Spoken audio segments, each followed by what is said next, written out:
ਸਤਿ ਸ਼੍ਰੀ ਅਕਾਲ। ਤੁਸੀਂ ਦੇਖ ਰਹੇ ਹੋ ਪੰਜਾਬ ਮੇਲ USA TV। ਮੈਂ ਹਾਂ ਬਰਨ ਕੌਰਮਾਨ। ਖਬਰਾਂ ਦੇ ਬੁਲੇਟਿਨ ਵਿੱਚ ਤੁਹਾਡਾ ਸਵਾਗਤ। ਪੇਸ਼ ਨੇ ਪਹਿਲਾਂ ਚੁਣਵੀਆਂ ਖਬਰਾਂ।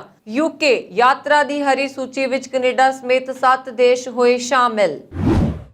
ਅਮਰੀਕਾ ਡੈਲਟਾ 에ਅਰਲਾਈਨ ਬਿਨਾਂ ਕੋਰੋਨਾ ਵੈਕਸੀਨ ਲੱਗੇ ਕਰਮਚਾਰੀਆਂ ਤੋਂ ਲਵੇਗੀ $200। ਸੁਪਰੀਮ ਕੋਰਟ ਨੇ ਵਾਈਡਨ ਪ੍ਰਸ਼ਾਸਨ ਦੀ ਬੇਦਖਲੀ ਰੋਕ ਨੂੰ ਹਟਾਇਆ।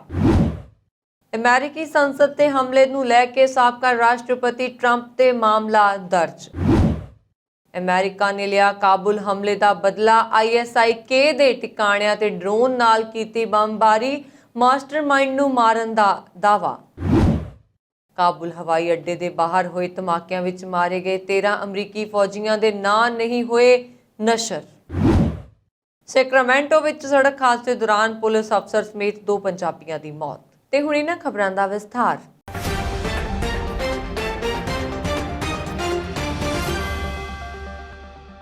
UK ਸਰਕਾਰ ਦੁਆਰਾ ਯਾਤਰਾ ਸੰਬੰਧੀ ਆਪਣੀ ਟ੍ਰੈਫਿਕ ਲਾਈਟ ਸਿਸਟਮ ਦੀ ਸੂਚੀ ਨੂੰ ਅਪਡੇਟ ਕੀਤਾ ਗਿਆ ਹੈ, ਜਿਸ ਵਿੱਚ 7 ਨਵੇਂ ਦੇਸ਼ ਹਰੀ ਸੂਚੀ ਵਿੱਚ ਸ਼ਾਮਲ ਕੀਤੇ ਗਏ ਹਨ। UK ਦੇ ਟਰਾਂਸਪੋਰਟ ਵਿਭਾਗ ਨੇ ਐਲਾਨ ਕੀਤਾ ਹੈ ਕਿ ਕੈਨੇਡਾ, ਡੈਨਮਾਰਕ ਅਤੇ ਫਿਨਲੈਂਡ ਉਹਨਾਂ 7 ਨਵੇਂ ਦੇਸ਼ਾਂ ਵਿੱਚ ਸ਼ਾਮਲ ਹਨ ਜਿਨ੍ਹਾਂ ਨੂੰ UK ਦੀ ਹਰੀ ਸੂਚੀ ਵਿੱਚ ਸ਼ਾਮਲ ਕੀਤਾ ਗਿਆ। ਇਨ੍ਹਾਂ ਦੇਸ਼ਾਂ ਦੇ ਇਲਾਵਾ ਲਿਥੁਆਨੀਆ, ਸਵਿਟਜ਼ਰਲੈਂਡ, ਲਿਖਟੇਨਸਟਾਈਨ ਅਤੇ ਅਜ਼ੋਰਜ਼ ਨੂੰ ਵੀ ਹਰੀ ਸੂਚੀ ਵਿੱਚ ਸ਼ਾਮਲ ਕਰ ਦਿੱਤਾ ਗਿਆ ਹੈ।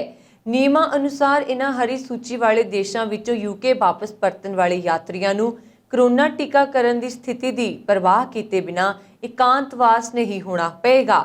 ਇਸ ਦੇ ਇਲਾਵਾ ਮੋਂਟੇਨਗਰੋ ਅਤੇ ਥਾਈਲੈਂਡ ਨੂੰ ਲਾਲ ਸੂਚੀ ਵਿੱਚ ਤਬਦੀਲ ਕਰ ਦਿੱਤਾ ਗਿਆ, ਜਿਸ ਤਹਿਤ ਇੱਥੋਂ ਆਉਣ ਵਾਲੇ ਯਾਤਰੀਆਂ ਨੂੰ 11 ਦਿਨਾਂ ਲਈ ਸਰਕਾਰ ਦੁਆਰਾ ਮਨਜ਼ੂਰਸ਼ੁਦਾ ਹੋਟਲ ਵਿੱਚ ਇਕਾਂਤਵਾਸ ਹੋਣਾ ਪਏਗਾ। ਇਹ ਨਵੇਂ ਨਿਯਮ ਸੋਮਵਾਰ 30 ਅਗਸਤ ਨੂੰ ਸਵੇਰੇ 4 ਵਜੇ ਲਾਗੂ ਹੋਣਗੇ। ਤੁਰਕੀ ਅਤੇ ਪਾਕਿਸਤਾਨ ਵੀ ਲਾਲ ਸੂਚੀ ਵਾਲੇ ਦੇਸ਼ਾਂ ਵਿੱਚ ਸ਼ਾਮਲ ਹਨ, ਜਿਨ੍ਹਾਂ ਨੂੰ ਐਂਬਰ ਸੂਚੀ ਵਿੱਚ ਤਬਦੀਲ ਕਰਨ ਦੀ ਉਮੀਦ ਸੀ। ਹਾਲਾਂਕਿ ਐਂਬਰ ਸੂਚੀ ਵਿੱਚ ਕੋਈ ਬਦਲਾਅ ਨਹੀਂ ਕੀਤਾ ਗਿਆ, ਜੋ ਕਿ ਯਾਤਰੀਆਂ ਨੂੰ ਕੁਆਰੰਟਾਈਨ ਤੋਂ ਬਚਣ ਦੀ ਆਗਿਆ ਦਿੰਦਾ ਹੈ ਜੇਕਰ ਉਹਨਾਂ ਨੂੰ ਵੈਕਸੀਨ ਦੀਆਂ ਦੋਵੇਂ ਖੁਰਾਕਾਂ ਲੱਗੀਆਂ ਹਨ। UK ਦੁਆਰਾ ਆਪਣੀ ਯਾਤਰਾ ਸੰਬੰਧੀ ਸੂਚੀ ਨੂੰ ਦੇਸ਼ਾਂ ਦੇ ਕੋਵਿਡ ਕੇਸਾਂ, ਟੀਕਾਕਰਨ ਅਤੇ ਵਾਇਰਸ ਦੇ ਰੂਪਾਂ ਦੀਆਂ ਦਰਾਂ ਦੇ ਆਧਾਰ ਤੇ ਅਪਡੇਟ ਕੀਤਾ ਜਾਂਦਾ ਹੈ। ਇਸ ਵੇਲੇ UK ਦੀ ਗ੍ਰੀਨ ਲਿਸਟ ਵਿੱਚ 36 ਦੇਸ਼ ਹਨ ਅਤੇ ਇਹਨਾਂ ਵਿੱਚੋਂ 16 ਵਾਚ ਲਿਸਟ ਵਿੱਚ ਹਨ, ਭਾਵ ਉਹ ਥੋੜੇ ਸਮੇਂ ਦੇ ਨੋਟਿਸ ਤੇ ਐਂਬਰ ਵਿੱਚ ਜਾ ਸਕਦੇ ਹਨ। ਅਮਰੀਕਾ ਦੀ ਡੈਲਟਾ 에ਅਰਲਾਈਨਸ ਕੰਪਨੀ ਕੋਰੋਨਾ ਟੀਕਾਕਰਨ ਦੇ ਚਲਦਿਆਂ ਆਪਣੇ ਬਿਨਾਂ ਕੋਰੋਨਾ ਟੀਕਾ ਲੱਗੇ ਕਰਮਚਾਰੀਆਂ ਤੋਂ $200 ਪ੍ਰਤੀ ਮਹੀਨਾ ਚਾਰਜ ਵਸੂਲ ਕਰੇਗੀ।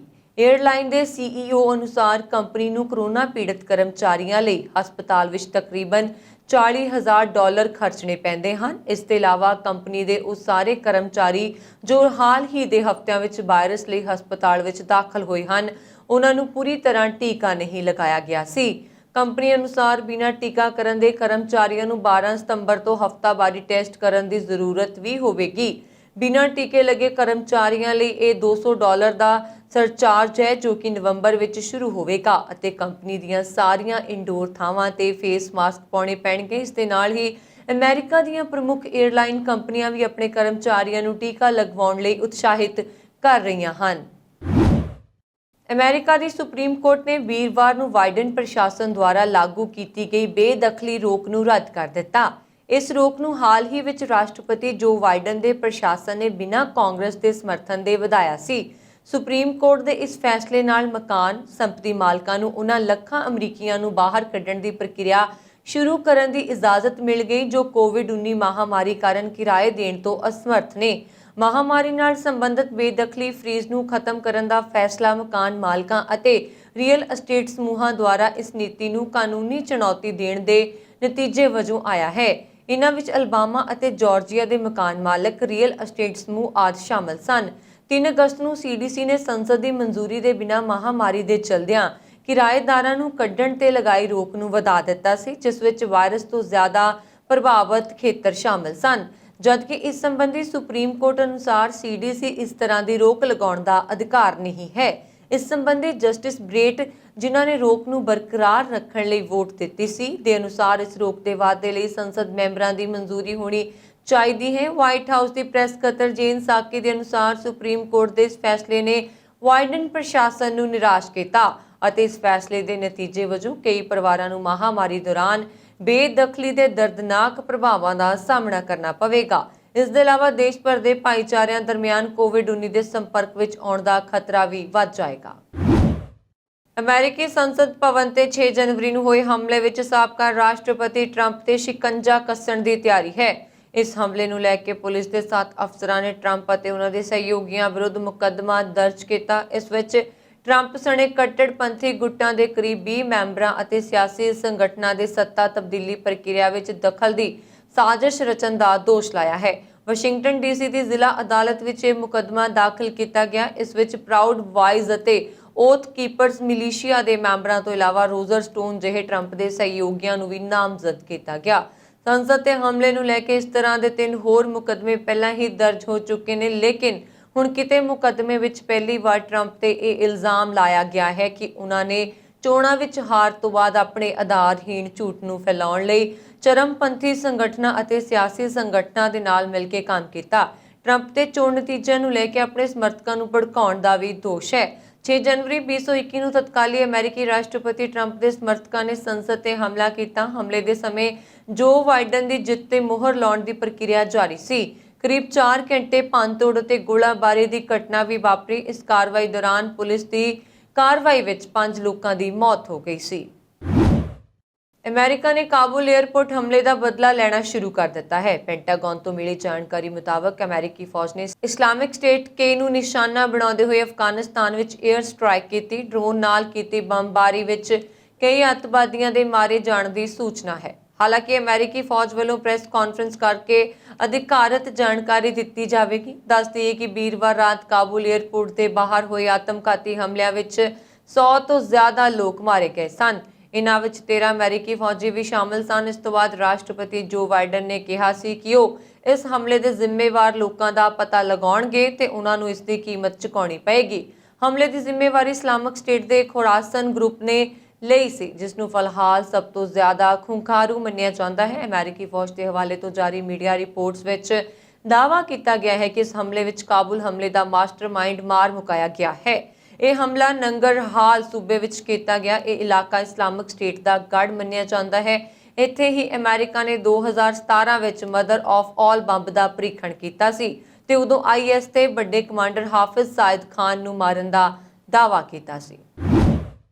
ਪੈਂਟਾਗਨ ਨੇ ਅਫਗਾਨਿਸਤਾਨ ਵਿੱਚ ਕਾਬੁਲ ਹਵਾਈ ਅੱਡੇ ਦੇ ਬਾਹਰ ਵਾਰ ਹੋਏ ਆਤਮਘਾਤੀ ਬੰਬ ਧਮਾਕਿਆਂ ਤੋਂ ਗੋਲਾਬਾਰੀ ਵਿੱਚ ਮਾਰੇ ਗਏ 13 ਅਮਰੀਕੀ ਫੌਜੀਆਂ ਦੇ ਨਾਂ ਜਨਤਕ ਤੌਰ ਤੇ ਨਸ਼ਰ ਨਹੀਂ ਕੀਤੇ ਹਨ ਅਤੇ ਨਾ ਹੀ ਜ਼ਖਮੀ ਹੋਏ ਫੌਜੀਆਂ ਬਾਰੇ ਕੋਈ ਵੇਰਵਾ ਨਸ਼ਰ ਕੀਤਾ ਹੈ। ਪਰ ਜਿਨ੍ਹਾਂ ਪਰਿਵਾਰਾਂ ਦੇ ਫੌਜੀ ਸ਼ਹੀਦ ਹੋਏ ਉਹ ਖੁਦ ਅੱਗੇ ਆ ਕੇ ਆਪਣੀਆਂ ਨਾਲ ਜੋ ਬੀਤੀ ਉਸ ਦਾ ਖੁਲਾਸਾ ਕਰ ਰਹੇ ਨੇ। ਇਨ੍ਹਾਂ ਸ਼ਹੀਦਾਂ ਵਿੱਚ ਇੱਕ 20 ਸਾਲ ਦਾ ਨੌਜਵਾਨ ਫੌਜੀ ਰਾਇਲੀ ਮੈਕਕॉलम ਸ਼ਾਮਲ ਹੈ। ਉਸ ਦੀ ਵੱਡੀ ਭੈਣ ਰਾਈਸ ਨੇ ਆਪਣੇ ਭਰਾ ਦੇ ਅਫਗਾਨਿਸਤਾਨ ਵਿੱਚ ਮਾਰੇ ਜਾਣ ਦੀ ਪੁਸ਼ਟੀ ਕਰਦਿਆਂ ਕਿਹਾ ਕਿ ਉਹ ਇੱਕ ਪੁੱਤਰ, ਇੱਕ ਭਰਾ ਤੇ ਇੱਕ ਪਤੀ ਸੀ। ਉਸ ਕੁਝ ਦਿਨਾਂ ਵਿੱਚ ਬੱਚੇ ਦਾ ਬਾਪ ਬਣ ਜਾਣਾ ਸੀ। ਉਸਨੇ ਦੱਸਿਆ ਕਿ ਅਫਗਾਨਿਸਤਾਨ ਵਿੱਚੋਂ ਅਮਰੀਕੀ ਨਾਗਰਿਕਾਂ ਨੂੰ ਸੁਰੱਖਿਅਤ ਕੱਢ ਕੇ ਲਿਆਉਣ ਦਾ ਅਮਲ ਸ਼ੁਰੂ ਹੋਣ ਸਮੇਂ ਰਾਇਲ ਨੂੰ ਕਾਬੁਲ ਭੇਜਿਆ ਗਿਆ। ਉਹ ਇੱਕ ਨਾਕੇ ਉੱਪਰ ਤਾਇਨਾਤ ਸੀ ਜਦੋਂ ਆਤਮਘਾਤੀ ਹਮਲਾਵਰ ਨੇ ਧਮਾਕਾ ਕਰ ਦਿੱਤਾ ਤੇ ਉਸ ਨੂੰ ਸੰਭਾਲਣ ਦਾ ਮੌਕਾ ਨਹੀਂ ਮਿਲਿਆ। ਰਾਈਸ ਨੇ ਇੱਕ ਬਿਆਨ ਵਿੱਚ ਕਿਹਾ ਕਿ ਰਾਇਲੀ ਫੌਜ ਵਿੱਚ ਸੇਵਾ ਕਰਨ ਉਪਰੰਤ ਇਤਿਹਾਸ ਦਾ ਅਧਿਆਪਕ ਅਤੇ ਰੈਸਲਿੰਗ ਕੋਚ ਬਣਨਾ ਚਾਹੁੰਦਾ ਸੀ। ਉਹ ਇੱਕ ਹੀਰੋ ਵਾਂਗ ਵਿਚਰਦਾ ਸੀ ਤੇ ਜੋ ਵੀ ਉਸ ਨੂੰ ਮਿਲਦਾ ਤਾਂ ਉਸ ਦਾ ਹੀ ਹੋ ਕੇ ਰਹਿ ਜਾਂਦਾ ਸੀ। ਉਹ ਆਪਣੇ ਦੇਸ਼ ਤੋਂ ਕੁਰਬਾਨ ਹੋਇਆ ਹੈ। ਉਹ ਹਮੇਸ਼ਾ ਸਾਡੇ ਚੇਤਿਆਂ ਵਿੱਚ ਰਹੇਗਾ। ਸੈਕਰਾਮੈਂਟੋ ਕਾਉਂਟੀ ਦੇ ਸ਼ਹਿਰ ਗਾਲਟ ਵਿੱਚ ਤੈਨਾਤ ਪੁਲਿਸ ਅਫਸਰ ਹਰਮਿੰਦਰ ਸਿੰਘ ਗਰੇਵਾਲ ਦੇ ਇੱਕ ਸੜਕ ਹਾਦਸੇ ਵਿੱਚ ਮੌਤ ਹੋ ਗਈ। 27 ਸਾਲਾ Harminder Grewal Grant Line Road ਤੇ ਲੱਗੀ ਅੱਗ ਦਾ ਜਾਇਜ਼ਾ ਲੈਣ ਲਈ ਜਾ ਰਿਹਾ ਸੀ। ਅਚਾਨਕ ਸਾਹਮਣੇ ਤੋਂ ਆ ਰਿਹਾ ਪਿਕਅਪ ਟਰੱਕ ਉਸ ਦੀ ਗੱਡੀ ਨਾਲ ਟਕਰਾ ਗਿਆ, ਜਿਸ ਕਰਕੇ ਹਰਮਿੰਦਰ ਸਿੰਘ ਗਰੇਵਾਲ ਸਖਤ ਜ਼ਖਮੀ ਹੋ ਗਿਆ। ਉਸ ਨੂੰ ਤੁਰੰਤ ਹਸਪਤਾਲ ਲਿਜਾਇਆ ਗਿਆ, ਪਰ ਜ਼ਖਮਾਂ ਦੀ ਤਾਬ ਨਾ ਚੱਲਦੇ ਹੋਏ ਉਸ ਦੀ ਉੱਥੇ ਹੀ ਮੌਤ ਹੋ ਗਈ। ਪਿਕਅਪ ਟਰੱਕ ਦਾ ਡਰਾਈਵਰ ਵੀ ਪੰਜਾਬੀ ਮਨਜੋਤ ਸਿੰਘ ਥਿੰਦ ਸੀ। ਉਸ ਦੀ ਵੀ ਇਸ ਹਾਦਸੇ ਦੌਰਾਨ ਮੌਤ ਹੋ ਗਈ। ਹਰਮਿੰਦਰ ਸਿੰਘ ਗਰੇਵਾਲ ਗਾਲਟ ਵਿਖੇ ਆਪਣੇ ਮਾਂ-ਬਾਪ ਅਤੇ ਭਰਾ ਨਾਲ ਰਹਿ ਰਿਹਾ ਸੀ। ਉਸ ਦਾ ਪਿਛਲਾ ਪਿੰਡ ਗਾਲਬ ਜ਼ਿਲ੍ਹਾ ਲੁਧਿਆਣਾ ਸੀ।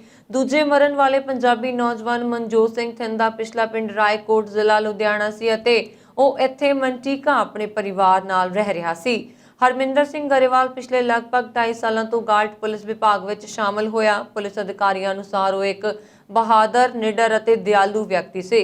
ਉਸਨੇ ਆਪਣੀ ਨੌਕਰੀ ਦੌਰਾਨ ਕਈ ਬਹਾਦਰੀ ਵਾਲੇ ਇਨਾਮ ਵੀ ਜਿੱਤੇ ਸਨ। ਉਹ ਸਾਲ 2020 ਦਾ ਬੈਸਟ ਅਧਿਕਾਰੀ ਵੀ ਚੁਣਿਆ ਗਿਆ। ਇਸ ਹਾਦਸੇ ਦੌਰਾਨ ਹੋਈਆਂ ਮੌਤਾਂ ਕਾਰਨ ਪੰਜਾਬੀ ਭਾਈਚਾਰੇ ਵਿੱਚ ਸੋਗ ਦੀ ਲਹਿਰ ਹੈ। ਗੌਟ ਦੇ mayor Pargat Singh Sandhu, Elk Grove city ਦੀ mayor Bobby Singh Allen, commissioner Gurjatinder Singh Randhawa, commissioner Kashmir Singh Shahi, commissioner Parminder Singh Shahi, county supervisor Manny Grewal ਨੇ ਇਸ ਘਟਨਾ ਤੇ ਗਹਿਰੇ ਦੁੱਖ ਦਾ ਇਜ਼ਹਾਰ ਕੀਤਾ ਹੈ ਅਤੇ ਇਸ ਨੂੰ ਨਾ ਪੂਰਾ ਹੋਣ ਵਾਲਾ ਘਾਟਾ ਦੱਸਿਆ। ਅਮਰੀਕਾ ਵਿੱਚ ਕਰੋਨਾ ਮਹਾਮਾਰੀ ਦੇ ਚਲਦਿਆਂ ਪਬਲਿਕ ਸਕੂਲਾਂ ਵਿੱਚ ਦਾਖਲਿਆਂ ਦੀ ਗਿਣਤੀ ਵਿੱਚ ਵੱਡੇ ਪੱਧਰ ਤੇ ਗਿਰਾਵਟ ਦਰਜ ਕੀਤੀ ਗਈ। ਇਸ ਸੰਬੰਧੀ ਅਮਰੀਕਾ ਦੇ ਸਿੱਖਿਆ ਵਿਭਾਗ ਅਨੁਸਾਰ ਮਹਾਮਾਰੀ ਦੇ ਦੌਰਾਨ ਪਬਲਿਕ ਸਕੂਲਾਂ ਵਿੱਚ ਦਾਖਲੇ ਵਿੱਚ 1.5 ਮਿਲੀਅਨ ਤੋਂ ਵੱਧ ਵਿਦਿਆਰਥੀਆਂ ਦੀ ਗਿਰਾਵਟ ਆਈ। ਮਹਾਮਾਰੀ ਕਾਰਨ ਕਈ ਵਿਦਿਆਰਥੀਆਂ ਨੇ ਪ੍ਰਾਈਵੇਟ ਸਕੂਲਾਂ ਵੱਲ ਰੁਖ ਕੀਤਾ ਹੈ ਜਾਂ ਉਹ ਘਰ ਤੋਂ ਹੀ ਪੜ੍ਹਾਈ ਕਰ ਰਹੇ ਨੇ। ਦੇਸ਼ ਦੇ ਪਬਲਿਕ ਸਕੂਲਾਂ ਵਿੱਚ ਪੜ੍ਹਾਈ ਸ਼ੁਰੂ ਹੋਣ ਉਪਰੰਤ ਗੈਰ ਹਾਜ਼ਰ ਬੱਚਿਆਂ ਦੀ ਗਿਣਤੀ ਨੂੰ ਲੈ ਕੇ ਅਧਿਆਪਕ ਪਰੇਸ਼ਾਨ ਨੇ। ਕਈ ਮਾਪੇ ਆਪਣੇ ਬੱਚਿਆਂ ਨੂੰ ਲੰਮਾ ਸਮਾਂ ਸਕੂਲ ਬੰਦ ਰਹਿਣ ਦੇ ਕਾਰਨ ਅਤੇ ਵਾਇਰਸ ਦੇ ਡਰ ਤੋਂ ਸਕੂਲ ਭੇਜਣ ਲਈ ਤਿਆਰ ਨਹੀਂ ਹਨ। ਜ਼ਿਆਦਾਤਰ ਬੱਚਿਆਂ ਦੇ ਮਾਪੇ ਡਾਕਟਰਾਂ ਦੁਆਰਾ ਯਕੀਨ ਦਿਵਾਏ ਜਾਣ ਤੋਂ ਬਾਅਦ ਬੱਚਿਆਂ ਨੂੰ ਸਕੂਲ ਭੇਜਣ ਲਈ ਤਿਆਰ ਹੁੰਦੇ ਨੇ। ਅਮਰੀਕਾ ਵਿਚਲੇ ਇੱਕ ਮਿਡਲ ਸਕੂਲ ਦੇ ਕੈਂਪਸ ਵਿੱਚ ਆਮ ਤੌਰ ਤੇ 1200 ਵਿਦਿਆਰਥੀ ਹੁੰਦੇ ਹਨ, ਪਰ ਇਸ ਸਾਲ ਸਿਰਫ 871 ਦੀ ਉਮੀਦ ਕੀਤੀ ਗਈ ਅਤੇ ਕਲਾਸਾਂ ਵਿੱਚ ਜ਼ਿਆਦਾਤਰ ਡੈਸਕ ਖਾਲੀ ਨੇ। ਐਜੂਕੇਸ਼ਨ ਮਾਹਿਰਾਂ ਦੇ ਅਨੁਸਾਰ ਪਿਛਲੇ ਸਾਲ ਮਹਾਮਾਰੀ ਕਾਰਨ ਸਕੂਲਾਂ ਦੇ ਬੰਦ ਹੋਣ ਤੋਂ ਬਾਅਦ ਦੇਸ਼ ਭਰ ਵਿੱਚ 30 ਲੱਖ ਬੱਚਿਆਂ ਨੇ ਸਕੂਲ ਜਾਂ ਆਨਲਾਈਨ ਕਲਾਸਾਂ ਵਿੱਚ ਜਾਣਾ ਬੰਦ ਕਰ ਦਿੱਤਾ। ਇਸ ਦੇ ਇਲਾਵਾ ਜੇ ਵਿਦਿਆਰਥੀ ਸਕੂਲਾਂ ਵਿੱਚ ਵਾਪਸ ਨਹੀਂ ਆਉਂਦੇ ਤਾਂ ਇਸ ਨਾਲ ਸਟਾਫ ਵਿੱਚ ਕਮੀ ਆ ਸਕਦੀ ਹੈ। ਸਕੂਲਾਂ ਵਿੱਚ ਬੱਚਿਆਂ ਦੀ ਗਿਣਤੀ ਨੂੰ ਵਧਾਉਣ ਲਈ ਪ੍ਰਬੰਧਕਾਂ ਦੁਆਰਾ ਹੁਣ ਘਰ-ਘਰ ਜਾ ਕੇ ਬੱਚਿਆਂ ਨਾਲ ਸੰਪਰਕ ਕਰਨ ਦੀ ਯੋਜਨਾ ਬਣਾਈ ਜਾ ਰਹੀ ਹੈ। ਅਮਰੀਕੀ ਰਾਸ਼ਟਰਪਤੀ ਜੋ ਬਾਈਡਨ ਦੀ ਰਾਸ਼ਟਰੀ ਸੁਰੱਖਿਆ ਟੀਮ ਨੇ ਰਾਸ਼ਟਰਪਤੀ ਨੂੰ ਕਿਹਾ ਹੈ ਕਿ ਕਾਬੁਲ ਵਿੱਚ ਇੱਕ ਹੋਰ ਅੱਤਵਾਦੀ ਹਮਲਾ ਹੋ ਸਕਦਾ ਹੈ। ਇੰਨਾ ਹੀ ਨਹੀਂ, ਸੁਰੱਖਿਆ ਟੀਮ ਨੇ ਰਾਸ਼ਟਰਪਤੀ ਬਾਈਡਨ ਨੂੰ ਦੱਸਿਆ ਕਿ ਅਫਗਾਨਿਸਤਾਨ ਦੀ ਰਾਜਧਾਨੀ ਕਾਬੁਲ ਵਿੱਚ ਏਅਰਪੋਰਟ ਤੇ ਸੁਰੱਖਿਆ ਦੇ ਵੱਧ ਤੋਂ ਵੱਧ ਉਪਾਅ ਕੀਤੇ ਜਾ ਰਹੇ ਹਨ। ਦਰਅਸਲ ਕਾਬੁਲ ਵਿੱਚ ਵੀਰਵਾਰ ਨੂੰ 4 ਧਮਾਕੇ ਹੋਏ ਸਨ। ਇਹਨਾਂ ਵਿੱਚ 103 ਲੋਕਾਂ ਦੀ ਮੌਤ ਹੋ ਗਈ। ਉੱਥੇ 143 ਲੋਕ ਜ਼ਖਮੀ ਹੋਏ ਨੇ। ਇਹ ਧਮਾਕੇ ਵੀਰਵਾਰ ਸ਼ਾਮ ਭੀੜ ਵਾਲੇ ਕਾਬੁਲ ਹਵਾਈ ਅੱਡੇ ਦੇ ਬਾਹਰ ਹੋਏ। ਮਾਰੇ ਗਏ ਲੋਕਾਂ ਵਿੱਚ 13 ਅਮਰੀਕੀ ਫੌਜੀ ਸ਼ਾਮਲ ਨੇ। ਇਸ ਹਮਲੇ ਦੀ ਜ਼ਿੰਮੇਵਾਰੀ ISIS ਖੁਰਾਸਨ ਨੇ ਲਈ ਹੈ। ਖੁਰਾਸਨ ਤਾਲਿਬਾਨ ਅਤੇ ਅਮਰੀਕਾ ਦੀ ਗੱਲਬਾਤ ਦੇ ਖਿਲਾਫ ਰਿਹਾ। ਹਾਲਾਂਕਿ ਵਾਈਟ ਹਾਊਸ ਦੀ ਬੁਲਾਰਨ ਜੇਨ ਪਸਾਕੀ ਨੇ ਬਾਈਡਨ ਨੂੰ ਉਹਨਾਂ ਦੀ ਟੀਮ ਤੋਂ ਕਿਹੜੀ ਜਾਣਕਾਰੀ ਮਿਲੀ ਇਸ ਬਾਰੇ ਵਿਸਥਾਰ ਨਾਲ ਨਹੀਂ ਦੱਸਿਆ। ਪਰ ਕਾਬੁਲ ਅੱਤਵਾਦੀ ਹਮਲੇ ਦੇ ਇੱਕ ਦਿਨ ਬਾਅਦ ਬਾਈਡਨ ਦੀ ਰਾਸ਼ਟਰੀ ਸੁਰੱਖਿਆ ਟੀਮ ਵੱਲੋਂ ਮਿਲੇ ਇਸ ਇਨਪੁਟ ਨੂੰ ਕਾਫੀ ਅਹਿਮ ਮੰਨਿਆ ਜਾ ਰਿਹਾ ਹੈ। ਪਸਾਕੀ ਨੇ ਕਿਹਾ, ਅਗਲੇ ਕੁਝ ਦਿਨਾਂ ਤੱਕ ਅਫਗਾਨਿਸਤਾਨ ਤੋਂ ਅਮਰੀਕੀ ਨਾਗਰਿਕਾਂ ਅਤੇ ਅਫਗਾਨਾਂ ਨੂੰ ਬਾਹਰ ਕੱਢਣ ਦਾ ਮਿਸ਼ਨ ਹੁਣ ਤੱਕ ਦਾ ਸਭ ਤੋਂ ਖਤਰਨਾਕ ਸਮਾਂ ਹੋਵੇਗਾ। ਉੱਥੇ ਹੀ ਜੋ ਬਾਈਡਨ ਨੇ ਕਿਹਾ ਕਿ ਉਹ 31 ਅਗਸਤ ਦੀ ਗਾਈਡਲਾਈਨ ਤੱਕ ਸਾਰੇ ਲੋਕਾਂ ਨੂੰ ਬਾਹਰ ਕੱਢ ਲੈਣਗੇ। ਅਮਰੀਕਾ ਦੇ ਜਸਟਿਸ ਵਿਭਾਗ ਵੱਲੋਂ ਨਿਊਯਾਰਕ ਸਿਟੀ ਜੇਲ੍ਹ ਨੂੰ ਬੰਦ ਕੀਤਾ ਜਾ ਰਿਹਾ। ਇਸ ਜੇਲ੍ਹ ਵਿੱਚ ਜਿੱਥੇ ਜਿਨਸੀ ਸ਼ੋਸ਼ਣ ਤਸਕਰੀ ਦੇ ਦੋਸ਼ੀ ਜੈਫਰੀ ਐਪਸਟੀਨ ਨੂੰ ਉਸਦੀ ਮੌਤ ਤੋਂ ਪਹਿਲਾਂ ਬੰਦ ਕੀਤਾ ਗਿਆ ਸੀ। ਅਗਸਤ 2019 ਵਿੱਚ ਐਪਸਟੀਨ ਦੀ ਖੁਦਕੁਸ਼ੀ ਦੇ ਬਾਅਦ ਤੋਂ ਇਸ ਜੇਲ੍ਹ ਨੂੰ ਜਾਂਚ ਦਾ ਸਾਹਮਣਾ ਕਰਨਾ ਪੈ ਰਿਹਾ। ਜਸਟਿਸ ਵਿਭਾਗ ਜੇਲ੍ਹ ਨੂੰ ਇਹ ਯਕੀਨੀ ਬਣਾਉਣ ਲਈ ਬੰਦ ਕਰ ਰਿਹਾ ਹੈ ਕਿ ਦੇਸ਼ ਦੀ ਕੇਂਦਰੀ ਜੇਲ੍ਹ ਪ੍ਰਣਾਲੀ ਵਿੱਚ ਹਰ ਸਹੂਲਤ ਨਾ ਸਿਰਫ ਸੁਰੱਖਿਅਤ ਹੈ ਬਲਕਿ ਹਿਰਾਸਤ ਵਿੱਚ ਲੋਕਾਂ ਨੂੰ ਉਹਨਾਂ ਦੀ ਸਜ਼ਾ ਤੋਂ ਬਾਅਦ ਸਮਾਜ ਵਿੱਚ ਸਫਲ ਵਾਪਸੀ ਲਈ ਲੋੜੀਂਦੇ ਸਰੋਤ ਅਤੇ ਪ੍ਰੋਗਰਾਮ ਵੀ ਪ੍ਰਦਾਨ ਕਰਦੀ ਹੈ। ਇਹ ਅਜੇ ਸਪਸ਼ਟ ਨਹੀਂ ਹੈ ਕਿ ਇਸ ਜੇਲ੍ਹ ਵਿਚਲੇ ਕੈਦੀਆਂ ਨੂੰ ਕਿੱਥੇ ਰੱਖਿਆ ਜਾਵੇਗਾ। ਡਿਪਟੀ ਅਟਾਰਨੀ ਜਨਰਲ ਲੀਜ਼ਾ ਓ ਮੋਨਾਕੋ ਨੇ ਜੇਲ੍ਹ ਦੇ ਕੰਮਕਾਜ ਦਾ ਨਿਰੀਖਣ ਕਰਨ ਲਈ ਕਈ ਹਫ਼ਤੇ ਪਹਿਲਾਂ ਜੇਲ੍ਹ ਦਾ ਦੌਰਾ ਕੀਤਾ ਸੀ ਅਤੇ ਉਸਨੇ ਰਿਪੋਰਟ ਦਿੱਤੀ ਸੀ ਕਿ DOJ ਜੇਲ੍ਹ ਨੂੰ ਬੰਦ ਕਰ ਰਿਹਾ ਹੈ। ਐਪਸਟੀਨ ਦੀ ਮੌਤ ਤੋਂ ਇਲਾਵਾ ਵੀ ਇਸ ਜੇਲ੍ਹ ਦੀਆਂ ਹੋਰ ਸ਼ਿਕਾਇਤਾਂ ਪਿਛਲੇ ਸਾਲ ਮਾਰਚ ਵਿੱਚ ਕਰੋਨਾ ਵਾਇਰਸ ਦੇ ਸੰਬੰਧ ਵਿੱਚ ਸਾਹਮਣੇ ਆਈਆਂ ਸਨ। 20 ਸਤੰਬਰ ਨੂੰ ਕੈਨੇਡਾ ਵਿੱਚ ਹੋ ਰਹੀਆਂ ਫੈਡਰਲ ਚੋਣਾਂ ਲਈ ਚੋਣ ਪ੍ਰਚਾਰ ਜਾਰੀ ਹੈ। ਕੱਲ ਸਾਊਥ ਸਰੀ ਵਿੱਚ ਪੁੱਜੇ ਲਿਬਰਲ ਲੀਡਰ ਜਸਟਿਨ ਟਰੂਡੋ ਨੇ ਵਾਅਦਾ ਕੀਤਾ ਕਿ ਵੱਡੇ ਬੈਂਕਸ ਅਤੇ ਇੰਸ਼ੋਰੈਂਸ ਕੰਪਨੀਆਂ ਲਈ ਕਾਰਪੋਰੇਟ ਇਨਕਮ ਟੈਕਸ ਵਿੱਚ ਵਾਧਾ ਕੀਤਾ ਜਾਵੇਗਾ ਅਤੇ ਇਸ ਟੈਕਸ ਰਾਹੀਂ ਲੋਕਾਂ ਨੂੰ ਫੰਡ ਪ੍ਰਦਾਨ ਕਰਨ ਵਿੱਚ ਮਦਦ ਕੀਤੀ ਜਾਵੇਗੀ। ਉਹਨਾਂ ਨੇ ਕਿਹਾ ਕਿ ਮੌਜੂਦਾ ਕਰੋਨਾ ਸੰਘਰਸ਼ ਵਿੱਚੋਂ ਲੰਘ ਰਹੇ ਲੋਕਾਂ ਦੀ ਆਰਥਿਕਤਾ ਵਾਪਸ ਲਈ ਤੇ ਆਉਣ ਲਈ ਮਦਦ ਕੀਤੀ ਜਾਵੇਗੀ। ਦੂਜੇ ਪਾਸੇ ਕੰਜ਼ਰਵੇਟਿਵ ਆਗੂ ਓ ਟੂਲ ਨੇ ਕਿਹਾ ਕਿ ਕੋਵਿਡ-19 ਮਹਾਮਾਰੀ ਦੌਰਾਨ ਮਾਨਸਿਕ ਸਿਹਤ ਸੰਕਟ ਵਿੱਚ ਵਾਧਾ ਹੋਇਆ। ਉਹਨਾਂ ਨੇ ਵਾਅਦਾ ਕੀਤਾ ਕਿ ਕੰਜ਼ਰਵੇਟਿਵ ਸਰਕਾਰ ਬਣਨ ਤੇ ਸੂਬਿਆਂ ਦੇ ਨਾਲ ਮਿਲ ਕੇ ਮਾਨਸਿਕ ਸਿਹਤ ਸੰਬੰਧੀ ਇਨੀਸ਼ੀਏਟਿਵਸ ਵਿੱਚ ਵੀ ਨਿਵੇਸ਼ ਕੀਤਾ ਜਾਵੇਗਾ। ਉਧਰ NDP ਲੀਡਰ ਜਗਮੀਤ ਸਿੰਘ ਨੇ ਚੋਣ ਪ੍ਰਚਾਰ ਦੌਰਾਨ ਵਾਅਦਾ ਕੀਤਾ ਕਿ ਜੇਕਰ ਉਹਨਾਂ ਦੀ ਸਰਕਾਰ ਬਣਦੀ ਹੈ ਤਾਂ ਕੈਨੇਡਾ ਵਿੱਚ ਦੁਨੀਆ ਭਰ ਤੋਂ ਮਹਿੰਗੇ ਸੈੱਲਫੋਨ ਤੇ ਇੰਟਰਨੈਟ ਬਿੱਲ ਘਟਾਉਣ ਤੇ ਕੰਮ ਕੀਤਾ ਜਾਏਗਾ। ਪ੍ਰੋਗਰੈਸਿਵ ਇੰਟਰਕਲਚਰ ਕਮਿਊਨਿਟੀ ਸਰਵਿਸਿਜ਼ ਸੁਸਾਇਟੀ ਵੱਲੋਂ ਬ੍ਰਿਟਿਸ਼ ਕੋਲੰਬੀਆ ਵਿਧਾਨ ਸਭਾ ਲਈ 5 ਵਾਰ MLA ਚੁਣੇ ਜਾਣ ਵਾਲੇ ਅਤੇ ਸਪੀਕਰ ਬਣਨ ਦਾ ਮਾਣ ਹਾਸਲ ਕਰਨ ਵਾਲੇ ਪਹਿਲੇ ਪੰਜਾਬੀ ਮੂਲ ਦੇ ਆਗੂ ਰਾਜ ਚੌਹਾਨ ਨੂੰ ਕਮਿਊਨਿਟੀ ਆਈਕਨ ਅਵਾਰਡ ਨਾਲ ਸਨਮਾਨਿਤ ਕੀਤਾ ਗਿਆ। ਸਨਮਾਨ ਸਮਾਰੋਹ ਵਿੱਚ ਬੋਲਦਿਆਂ ਪਿਕਸ ਦੇ ਪ੍ਰਧਾਨ ਤੇ CEO ਸਤਵੀਰ ਚੀਮਾ ਨੇ ਕਿਹਾ ਕਿ ਰਾਜ ਚੌਹਾਨ ਨੇ ਕੈਨੇਡੀਅਨ ਫਾਰਮ ਵਰਕਰਜ਼ ਯੂਨੀਅਨ ਦੀ ਅਗਵਾਈ ਕਰਦਿਆਂ 40 ਸਾਲ ਤੋਂ ਵੱਧ ਸਮਾਂ ਖੇਤ ਮਜ਼ਦੂਰਾਂ ਦੇ ਹੱਕਾਂ ਦੀ ਲੜਾਈ ਲੜੀ ਅਤੇ ਉਹ ਲੰਬਾ ਸਮਾਂ ਕਮਿਊਨਿਟੀ ਲੀਡਰ ਤੇ ਰੋਲ ਮਾਡਲ ਰਹੇ। ਉਹਨਾਂ ਨੇ ਪਿਕਸ ਦੇ ਸੰਸਥਾਪਕ ਅਤੇ CEO ਸਵਰਗੀ ਚਰਨ ਗਿੱਲ ਨਾਲ ਮਿਲ ਕੇ ਸਮਾਜ ਦੇ ਵਿੱਤੀ ਤੌਰ ਤੇ ਕਮਜ਼ੋਰ ਅਤੇ ਪਛੜੇ ਲੋਕਾਂ ਦੀ ਮਦਦ ਲਈ ਅਣਥੱਕ ਮਿਹਨਤ ਕੀਤੀ। ਇਸ ਮੌਕੇ ਰਾਜ ਚੌਹਾਨ ਨੇ ਕਿਹਾ ਕਿ ਉਹਨਾਂ ਨੂੰ ਨਸਲਵਾਦ ਤੇ ਅਨਿਆਏ ਵਿਰੁੱਧ ਲੰਬੀ ਲੜਾਈ ਲੜੀ ਹੈ ਅਤੇ ਹੁਣ ਵੀ ਜਾਰੀ ਹੈ। ਉਹਨਾਂ ਨੇ ਕਿਹਾ ਕਿ ਪਿਕਸ ਦਾ ਮਕਸਦ ਇੱਕ ਅਜਿਹਾ ਸਮਾਜ ਬਣਾਉਣਾ ਹੈ ਜਿਸ ਵਿੱਚ ਹਰ ਇੱਕ ਕਮਿਊਨਿਟੀ ਦੇ ਲੋਕਾਂ ਦਾ ਸਤਿਕਾਰ ਹੋਵੇ। BC ਦੇ ਕਿਰਤ ਮੰਤਰੀ Harry Bains, MLA Garry Begg, MLA Rachna Singh ਅਤੇ MLA ਜਗਰੂਪ ਬਰਾੜ ਨੇ ਰਾਜ ਚੌਹਾਨ ਵੱਲੋਂ ਭਾਈਚਾਰੇ ਦੀ ਭਲਾਈ ਪਾਈ ਯੋਗਦਾਨ ਦੀ ਸ਼ਲਾਘਾ ਕੀਤੀ। ਸਾਊਥ ਡਕੋਟਾ ਦੀ ਮਿਡੇ ਕਾਉਂਟੀ ਵਿੱਚ ਇਸ ਮਹੀਨੇ ਹੋਈ ਸਟ੍ਰਿਗਜ਼ ਮੋਟਰਸਾਈਕਲ ਰੈਲੀ ਤੋਂ ਬਾਅਦ ਰੋਜ਼ਾਨਾ ਦੇ ਕੋਵਿਡ-19 ਮਾਮਲਿਆਂ ਵਿੱਚ ਤੇਜ਼ੀ ਨਾਲ ਵਾਧਾ ਹੋਇਆ। ਡੈਲਟਾ ਵੇਰੀਐਂਟ ਦੀ ਵੱਧ ਰਹੀ ਲਾਗ ਦੇ ਦੌਰਾਨ ਹਜ਼ਾਰਾਂ ਬਾਈਕ ਸਵਾਰਾਂ ਨੇ 6 ਤੋਂ 15 ਅਗਸਤ ਤੱਕ ਇਸ ਰੈਲੀ ਵਿੱਚ ਭਾਗ ਲਿਆ। ਇਸ ਰੈਲੀ ਦੀ ਸ਼ੁਰੂਆਤ ਤੋਂ ਪਹਿਲਾਂ 4 ਅਗਸਤ ਨੂੰ ਇਸ ਸੂਬੇ ਨੇ 657 ਐਕਟਿਵ ਕਰੋਨਾ ਮਾਮਲਿਆਂ ਦੀ ਰਿਪੋਰਟ ਕੀਤੀ ਸੀ, ਜਦਕਿ 25 ਅਗਸਤ ਨੂੰ ਸਟੇਟ ਵਿੱਚ 3655 ਕਰੋਨਾ ਮਾਮਲੇ ਸਾਹਮਣੇ ਆਏ। ਸਿਹਤ ਵਿਭਾਗ ਦੇ ਅਨੁਸਾਰ ਰੈਲੀ ਸ਼ੁਰੂ ਹੋਣ ਤੋਂ 2 ਹਫ਼ਤੇ ਬਾਅਦ ਐਕਟਿਵ ਕਰੋਨਾ ਮਾਮਲਿਆਂ ਵਿੱਚ ਵਾਧਾ ਹੋਇਆ। ਸਟ੍ਰਿਗਜ਼ ਰੈਲੀ ਵਿੱਚ ਕਰੋਨਾ ਟੀਕਿਆਂ ਦੀ ਜ਼ਰੂਰਤ ਨਹੀਂ ਸੀ ਅਤੇ ਇਸ ਦੇ ਇਲਾਵਾ ਹੋਰ ਸਾਵਧਾਨੀਆਂ ਵੀ ਘੱਟ ਧਿਆਨ ਰੱਖਿਆ ਗਿਆ। ਇਸ ਕਰਕੇ ਵੱਡੇ ਪੱਧਰ ਤੇ ਵਾਇਰਸ ਦੇ ਕੇਸ ਦਰਜ ਹੋਏ। ਅਮਰੀਕਾ ਵਿੱਚ ਕਰੋਨਾ ਵੈਕਸੀਨ ਲਈ ਜ਼ਿਆਦਾਤਰ ਲੋਕਾਂ ਨੂੰ ਉਤਸ਼ਾਹਿਤ ਕਰਨ ਲਈ ਸੂਬਾ ਸਰਕਾਰ ਵੱਲੋਂ ਤਰ੍ਹਾਂ-ਤਰ੍ਹਾਂ ਦੇ ਪ੍ਰੋਗਰਾਮਾਂ ਨੂੰ ਚਲਾਇਆ ਗਿਆ, ਜਿਨ੍ਹਾਂ ਵਿੱਚ ਲੱਖਾਂ ਡਾਲਰਾਂ ਦੇ ਨਗਦ ਇਨਾਮਾਂ ਵੀ ਸ਼ਾਮਲ ਸਨ। ਅਜਿਹਾ ਹੀ $1 ਲੱਖ ਦੇ ਇਨਾਮ ਵਾਲਾ ਵੈਕਸੀਨ ਪ੍ਰੋਗਰਾਮ ਨੇਵਾਡਾ ਪ੍ਰਸ਼ਾਸਨ ਵੱਲੋਂ ਵੀ ਚਲਾਇਆ ਗਿਆ। ਇਸ ਤਹਿਤ ਇੱਕ ਨੇਵਾਡਾ ਵਸਨੀਕ ਨੇ $1 ਮਿਲੀਅਨ ਜਿੱਤੇ ਹਨ। ਲਾਸ ਵੇਗਾਸ ਖੇਤਰ ਵਿੱਚ ਇੱਕ ਵਿਅਕਤੀ ਨੇ ਕਰੋਨਾ ਵਾਇਰਸ ਟੀਕਾਕਰਨ ਜੈਕਪਾਟ ਪ੍ਰੋਗਰਾਮ ਨੂੰ ਪੂਰਾ ਕਰਨ ਲਈ ਵੀਰਵਾਰ ਨੂੰ $1 ਮਿਲੀਅਨ ਦਾ ਵਿਸ਼ਾਲ ਇਨਾਮ ਜਿੱਤਿਆ ਹੈ। ਇਸ ਇਨਾਮ ਦੀ ਘੋਸ਼ਣਾ ਗਵਰਨਰ ਸਟੀਵ ਸਿਸੋਲਕ ਨੇ ਲਾਸ ਵੇਗਾਸ ਕਨਵੈਨਸ਼ਨ ਸੈਂਟਰ ਵਿਖੇ ਆਯੋਜਿਤ ਇੱਕ ਲਾਈਵ ਇਵੈਂਟ ਵਿੱਚ ਕੀਤੀ। ਨੇਵਾਡਾ ਵਿੱਚ ਕਰੋਨਾ ਵੈਕਸੀਨ ਨੂੰ ਲੋਕਾਂ ਵਿੱਚ ਉਤਸ਼ਾਹਿਤ ਕਰਨ ਲਈ ਵੈਕਸ ਨੇਵਾਡਾ ਡੇਜ਼ ਨਾਮ ਦੇ ਵੈਕਸੀਨ ਪ੍ਰੋਗਰਾਮ ਨੂੰ 17 ਜੂਨ ਨੂੰ ਕੇਂਦਰੀ ਕਰੋਨਾ ਵਾਇਰਸ ਰਾਹਤ ਫੰਡਾਂ ਵਿੱਚੋਂ $5 ਮਿਲੀਅਨ ਦੀ ਮਦਦ ਦੇ ਨਾਲ ਪੇਸ਼ ਕੀਤਾ ਗਿਆ। ਇਸ ਪ੍ਰੋਗਰਾਮ ਦੇ ਬਾਅਦ ਸਟੇਟ ਦੇ ਸਿਹਤ ਅੰਕੜਿਆਂ ਅਨੁਸਾਰ ਸੂਬੇ ਵਿੱਚ ਕਰੋਨਾ ਵੈਕਸੀਨ ਦੀਆਂ ਦਰਾਂ ਵਿੱਚ ਤਕਰੀਬਨ 10% ਦਾ ਵਾਧਾ ਦਰਜ ਕੀਤਾ ਗਿਆ। ਇਸ ਵੈਕਸੀਨ ਪ੍ਰੋਗਰਾਮ ਵਿੱਚ ਲਗਭਗ 2000 ਜੇਤੂ ਸਨ, ਪਰ $1 ਮਿਲੀਅਨ ਦਾ ਸਿਰਫ ਇੱਕ ਹੀ ਜੇਤੂ ਇਨਾਮ ਸੀ।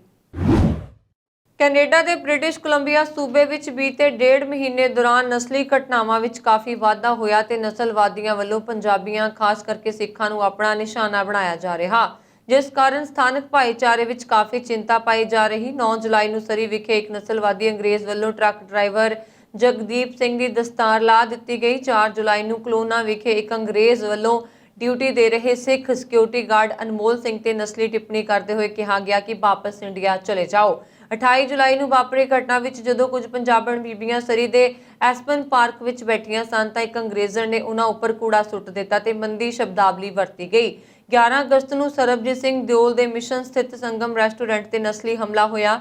22 ਅਗਸਤ ਨੂੰ ਵੈਨਕੂਵਰ ਸਥਿਤ ਕਾਮਾਗਾਟੂ ਮਾਰੂ ਯਾਦਗਾਰ ਨਸਲੀ ਨਫ਼ਰਤ ਦਾ ਸ਼ਿਕਾਰ ਬਣੀ ਤੇ ਬੀਤੀ ਕੱਲ ਕੈਨੇਡਾ ਦੀ ਸੰਸਦ ਚੋਣ ਲੜ ਰਹੇ ਸਰੀ ਸੈਂਟਰ ਤੋਂ ਲਿਬਰਲ ਉਮੀਦਵਾਰ ਰਣਦੀਪ ਸਿੰਘ ਸਰਾਏ ਦੇ ਚੋਣ ਬੋਰਡ ਤੇ ਨਸਲੀ ਚਿੰਨ੍ਹ ਲਿਖ ਦਿੱਤੇ ਗਏ। ਰਣਦੀਪ ਸਿੰਘ ਸਰਾਏ 2 ਵਾਰ ਕੈਨੇਡਾ ਦੇ ਸੰਸਦ ਮੈਂਬਰ ਰਹਿ ਚੁੱਕੇ ਹਨ। ਇਸ ਸਨ ਹੁਣ ਤੱਕ ਦੀਆਂ ਖਬਰਾਂ। ਮੈਨੂੰ ਵਰੁਣ ਕੌਰ ਮਾਨ ਨੂੰ ਦਿਓ ਆ ਗਿਆ। ਹੋਰ ਖਬਰਾਂ ਦੇ ਲਈ ਸਾਡਾ YouTube ਚੈਨਲ ਪੰਜਾਬ ਮੇਲ USA TV ਜ਼ਰੂਰ ਸਬਸਕ੍ਰਾਈਬ ਕਰੋ। ਸਤਿ ਸ਼੍ਰੀ ਅਕਾਲ।